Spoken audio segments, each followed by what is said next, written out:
second topic of the day.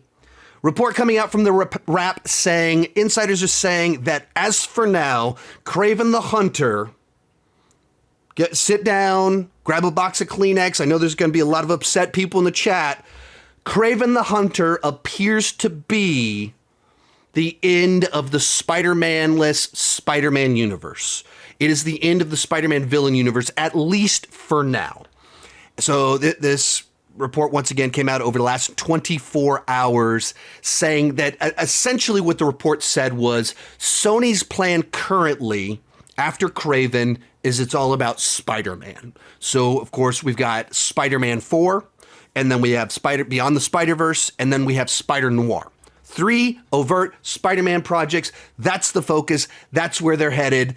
And it's one of those pieces of news where I think everyone else in the universe saw it and went, yeah, okay, finally you've come to your senses. Someone throw it in there like, so there will be no El Muerto? These projects have been just like a running gag that they were going to do an El Muerto movie. And the fact that this is crazy. You watch Morbius and the post-credit scene on Morbius, Vulture comes out of nowhere and they're like, we got a Spider-Man problem we got to deal with. And you're like, what? What? Morbius is going to team up with Vulture to fight Spider-Man? Are you really planning on doing that? Of course they're not. Of course, that's never going to happen. You get to the end of Venom, Let There Be Carnage, and a news broadcast pops up of Spider-Man, and you're like, oh, they're going to do that. Look, they're going to do it. Nope. The post-credit scene on the movie that came out 2 months later is Venom going back to his universe, and then they go nowhere with it.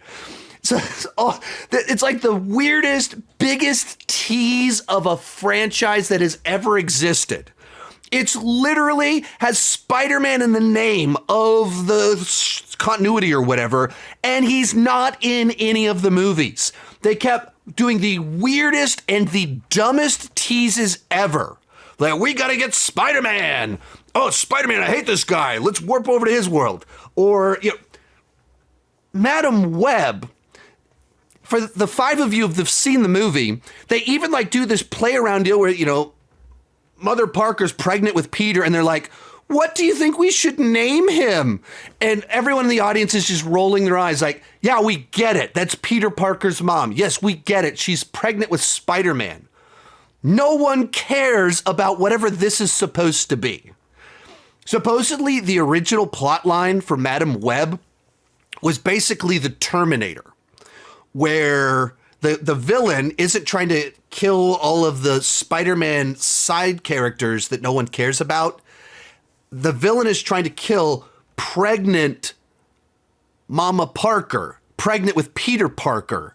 And so Madam Web, who can see the future, is trying to stop this from happening so that he can become Spider-Man. That is immediately a much darker and more interesting movie. But they're not interested in a more interesting movie. They're interested. I don't know what they're doing. I have no idea why they think that there was any demand for any of this outside of Venom. Venom is a popular enough character that it made sense. Weird to do it totally detached from Spider-Man, but at least he's popular enough for it to work. So what do? They give us Madam Web and Morbius, all these characters. They don't fit. They don't work as standalone anti-heroes or whatever. And so they don't do the interesting version of Madam Web where they're trying to kill a pregnant woman pregnant with Spider-Man. That would have been fun. But so it seems like finally they looked at the box office results. They looked at the critical reaction. They looked at the audience reaction. They just read the comment section on any video put out about their dumb shared universe over the last 3 years. And they went, oh, they think we're idiots. And outside of Venom, we're losing money. And then they looked at how much money it's reported that Kraven is likely to make this weekend. And they went, okie dokie.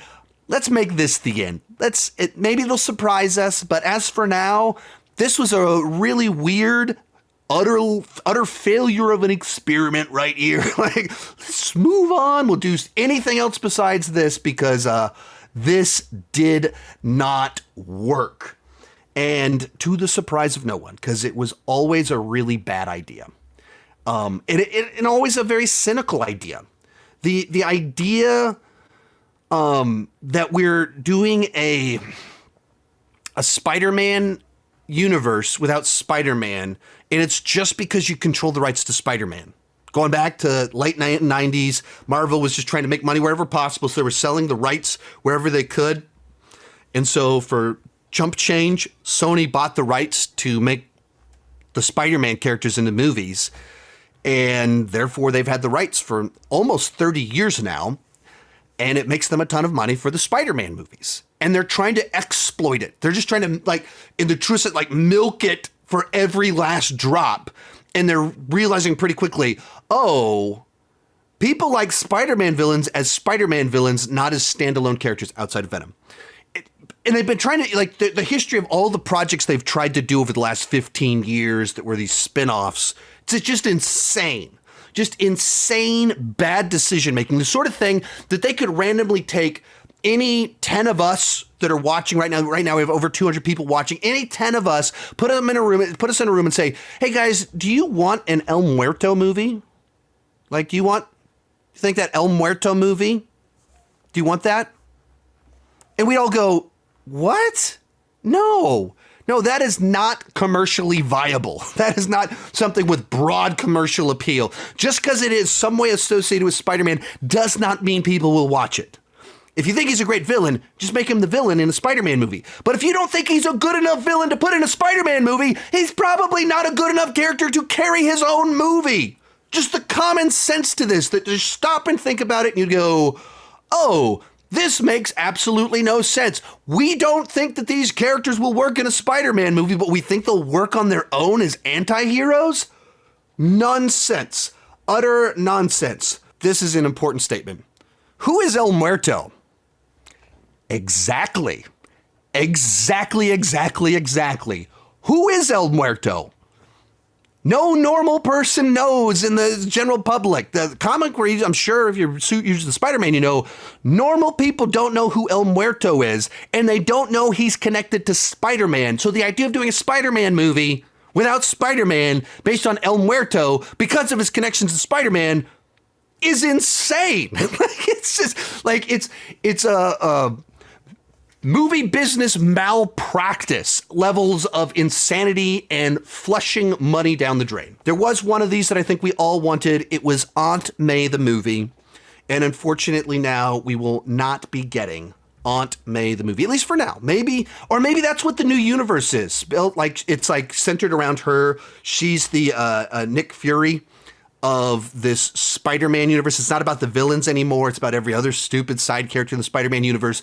Aunt May, spy, espionage thriller. She brings the team of nobodies together, and and no one will buy tickets for it because this is a terrible, terrible, terrible idea. Most of these clips are pulled from my Patreon live streams. I do about 6 live streams every single month. For $2 per month, $20 per year, you can get access to all the exclusive videos and live streams. For $5 per month, you get your name on my end card. At the top tier, you get a 30-minute video chat with me each month. The link down below in the description has more information.